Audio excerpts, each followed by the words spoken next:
All right, on this next example, I again have two trig functions to start off, secant and tangent. And I've got one term on each side of the equation. Now, I mentioned before in a previous video that you often will want to narrow this down to one single trig function. And that would work on this one because the secant squared can be written in terms of the tangent squared using a Pythagorean identity. However, I'm going to approach this a little bit differently this time, since I've already shown you an example how that would work.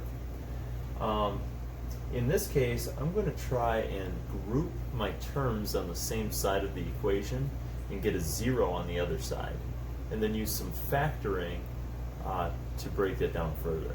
Okay? It's not the only approach that will work, but it is an approach that will work. And so what I'm going to do is I'm going to get a 0 on one side of this equation by subtracting the 2 tangent theta from both sides. Okay? This side on the left becomes the secant squared theta times the tangent of theta minus 2 times the tangent of theta, and that equals 0. Right? Everything cancels off on the right side.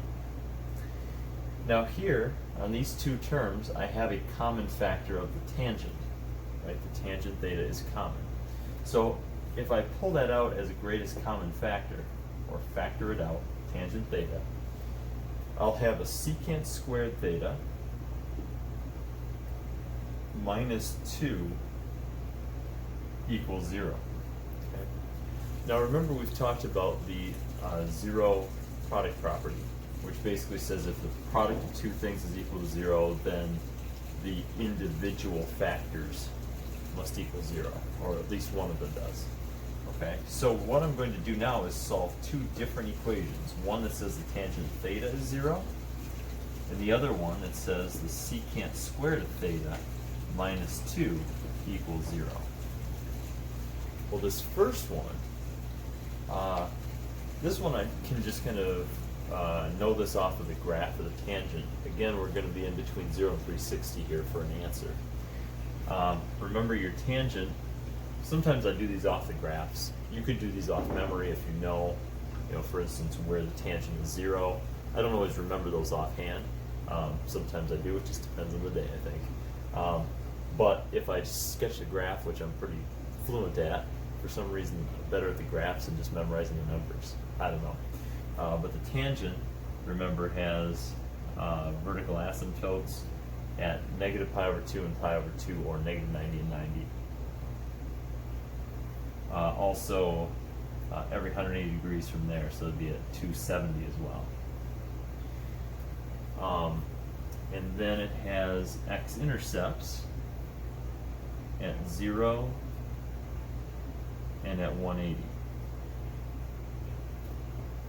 Okay, and it's the x-intercepts that are going to be important. It also has an x-intercept at 360, but 360 is not in our interval. It's on the end that's not included, and so I don't really need that one. So I'm going to stick with the 0 and 180. So the tangent of theta is 0 when theta is at 0 or 180. Okay? So theta equals 0 degrees and 180 degrees. Those are two solutions now to the original equation. You can always verify that.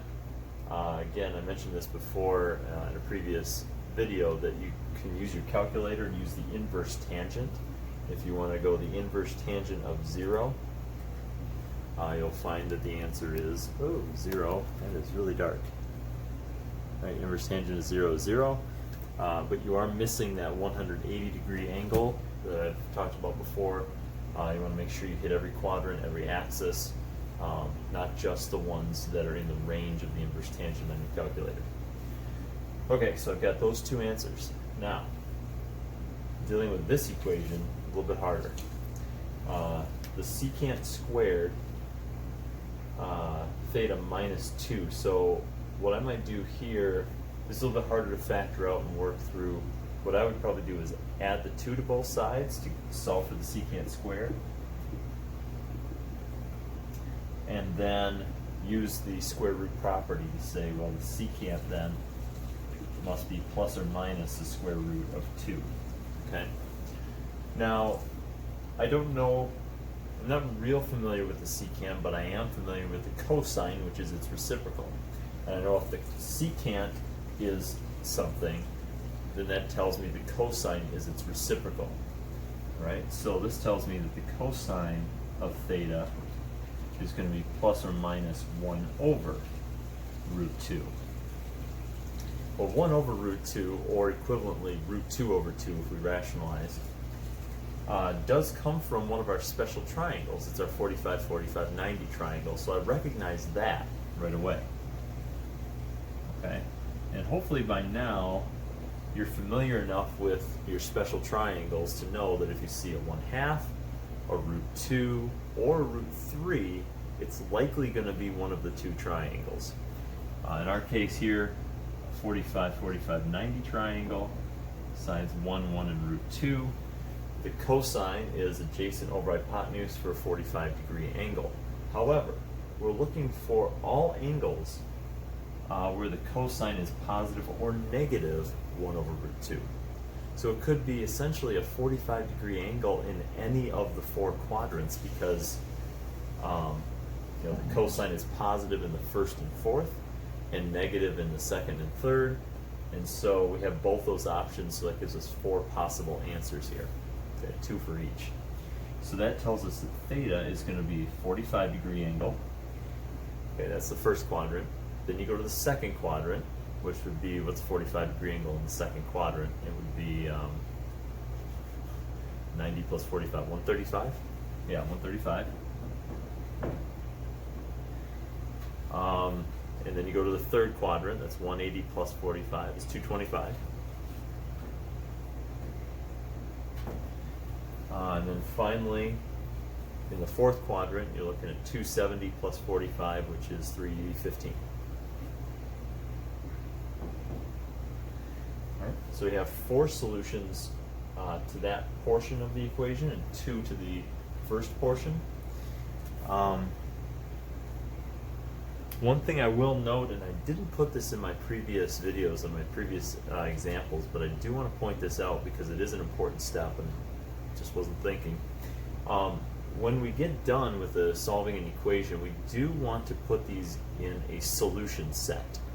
At this point, when I step back and look at what I have, if this is what you presented to me on a test, I would say, what's your answer? And you might have certain things circled all over the place, and who knows. It's nice to have one nice answer and a succinct representation. And so what we're going to use is a solution set. It's a set of numbers. A set is enclosed by these squiggly braces. We call them braces, but some people call them squiggly brackets or something. But they're braces, what they're called. And then we just list off all the angles that work as solutions in this set.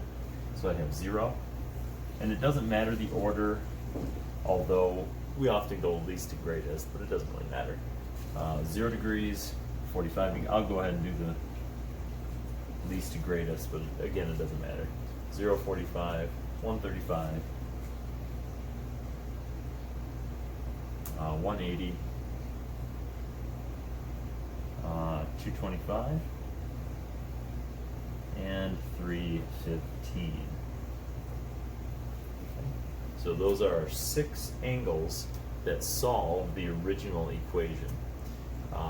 What's interesting is if you plug any of these 6 angles into that original equation for theta, so if let's say I picked 135, then the secant squared of 135 times the tangent of 135 will equal 2 times the tangent of 135. That's a guarantee because we solved this equation. Okay.